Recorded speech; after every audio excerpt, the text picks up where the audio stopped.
Heureux les pauvres de cœur, car le royaume des cieux est à eux. Frères et sœurs, l'évangile des béatitudes que nous propose la liturgie de ce dimanche inaugure la vie publique et l'enseignement de Jésus. Nous le savons, après son baptême par Jean, Jésus s'était rendu au désert et quand il en revint, il s'installa en Galilée, plus précisément à Capharnaüm. C'est de là qu'il commence à parcourir toute la région, appelant à sa suite des disciples, enseignant dans les synagogues, proclamant l'évangile du royaume et guérissant toute maladie et toute infirmité dans le peuple. Aujourd'hui, il nous est présenté en plein ministère d'enseignement devant la foule et les disciples autour de lui. Il est clair que les évangiles ne rapportent pas tous les détails de ce que Jésus a enseigné ou fait pendant son ministère public. L'extrait de ce dimanche est donc d'une grande importance dans la mesure où il nous offre particulièrement l'occasion de découvrir ce que Jésus enseignait aux foules, mais beaucoup plus ce qu'il enseignait aux disciples. En effet, si l'enseignement de Jésus est accessible à la foule qui vient à lui, plutôt attirée par les miracles et les guérisons, c'est beaucoup plus à ceux qui ont choisi de le suivre que le message des béatitudes est adressé.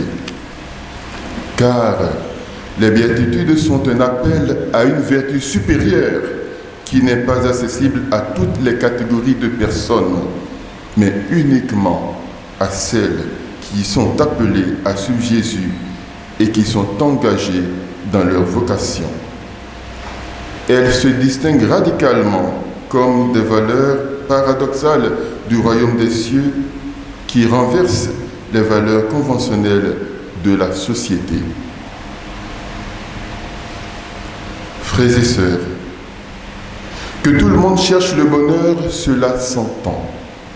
Comme le dit si bien Blaise Pascal, tous les hommes cherchent le bonheur, même ceux qui vont se pendre. Le désir du bonheur est inhérent à l'homme. La plupart le recherchent dans la consommation, le plaisir des sens et l'accumulation des biens.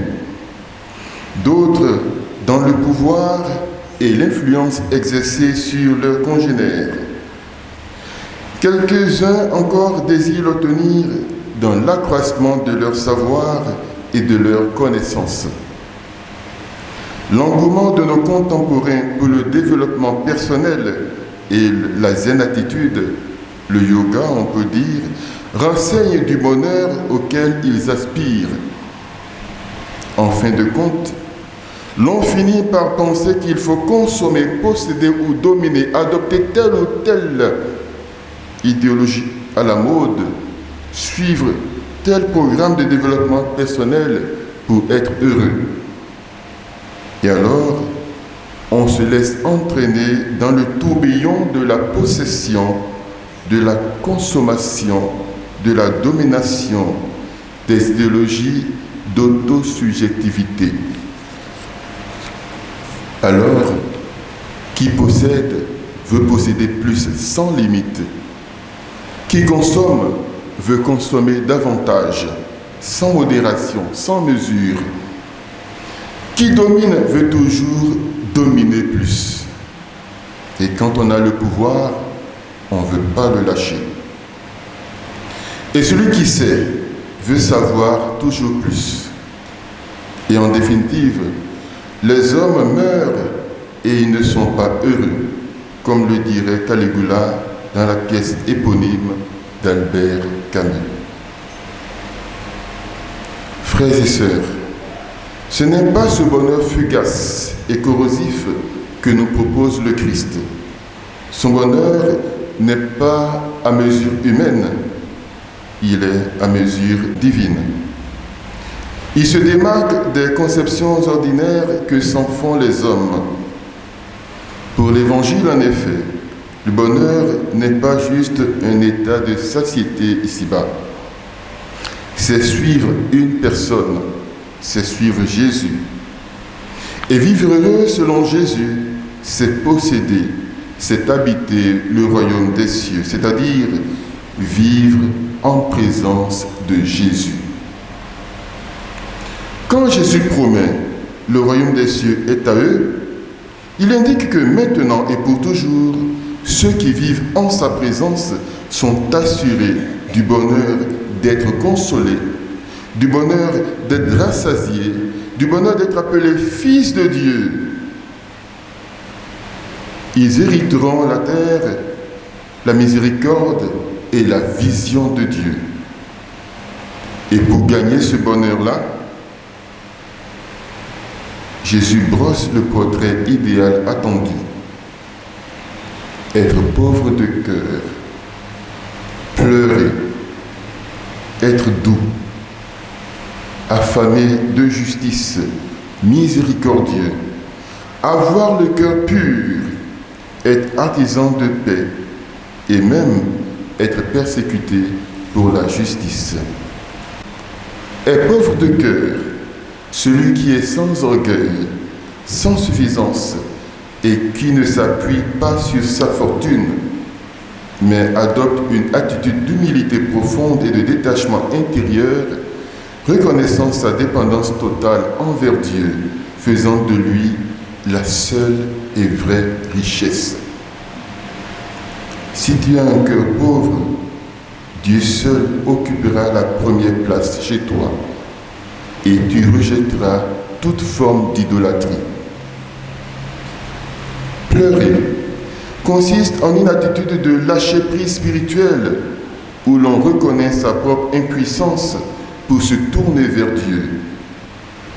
Les larmes symbolisent alors la contrition pour ses péchés, la compassion pour la souffrance d'autrui et l'acceptation de la volonté divine, ouvrant la voie à la consolation divine. Consentir à être un affamé de justice, c'est désirer ardemment, avec la même intensité qu'un besoin vital, la volonté de Dieu, la sainteté personnelle et l'établissement d'un monde juste.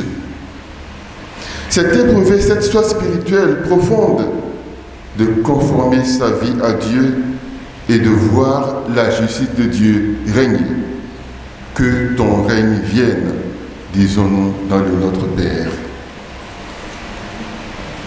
Accepter d'être persécuté pour la justice signifie consentir volontairement à subir de l'opposition, des moqueries, voire de la souffrance en raison de sa fidélité à Jésus-Christ, en raison de son obéissance à la volonté de Dieu et de la défense de la vérité de Dieu. C'est un signe de distinction qui témoigne d'une vie transformée. Mes frères, mes sœurs, il est clair que la loi des béatitudes ainsi énumérée n'est pas du tout en conformité avec nos inclinations spontanées. Personne, en effet, n'envisage spontanément le bonheur à travers la pauvreté, l'humilité, la faim et la soif, les persécutions et les insultes. Nous pensons plutôt le bonheur en termes d'épanouissement, de satisfaction, de plénitude. Les paroles de Jésus en ce sens constituent donc un vrai bouleversement de l'ordre du monde, un renversement des valeurs et une nouvelle conception de l'homme et du monde dont les paroles de Paul, entendues dans la deuxième lecture, s'en font l'écho. Ce qu'il y a de faible dans le monde, voilà ce que Dieu a choisi pour couvrir de confusion ce qui est fort, ce qui n'est rien. Voilà ce que Dieu a choisi pour détruire ce qui est quelque chose. Vivre en homme miséricordieux, c'est manifester une compassion active, un pardon généreux et une empathie profonde envers ceux qui souffrent ou qui ont offensé à l'image de la bonté de Dieu. Cela implique de dépasser la simple pitié pour agir concrètement en se mettant à la place de l'autre. Il n'est pas surprenant, mes frères et mes sœurs, que pareille annonce ait maintes fois suscité le rejet. Ces paroles sont trop dures, qui peut les entendre, diront bientôt nombre de disciples. Et pourtant ces paroles constituent pour nous la seule vraie issue. Très tôt, les Grecs ont compris dès Homère que l'hybris, l'orgueil, la volonté de puissance, la démesure humaine ne pouvaient que mener l'homme à sa perte. D'où la recommandation de la morale grecque de la nécessité de la mesure en toutes choses. La mesure en toutes choses. Cette exigence humaine de la mesure qu'exprime la vertu, le Christ nous en découvre la vérité profonde dans les béatitudes. Ainsi, à ceux qui veulent le suivre, il recommande la pauvreté du cœur et non l'accumulation des richesses, la douceur et non la dureté, la pureté du cœur et non la corruption, la justice et non l'iniquité.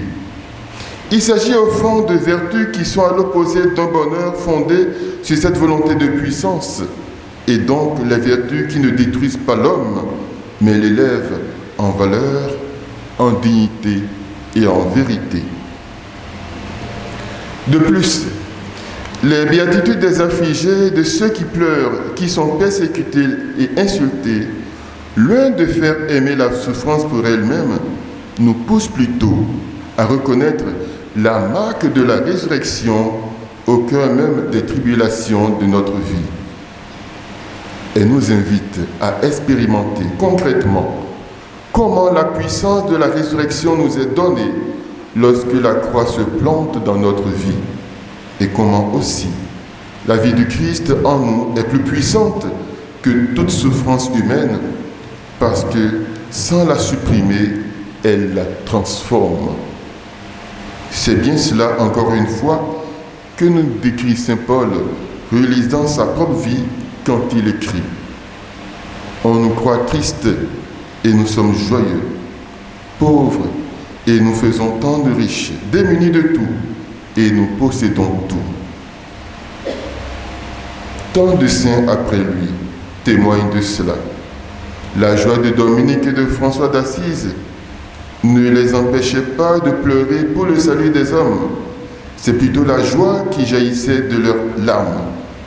Il ne s'agit pas d'être heureux grâce aux souffrances, mais de découvrir la présence du Christ dans les peines et l'affliction.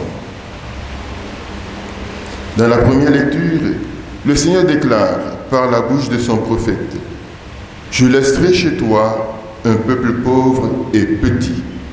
Il prendra pour abri le nom du Seigneur. » Ce peuple pauvre et petit dont parle le Seigneur, c'est le peuple des béatitudes.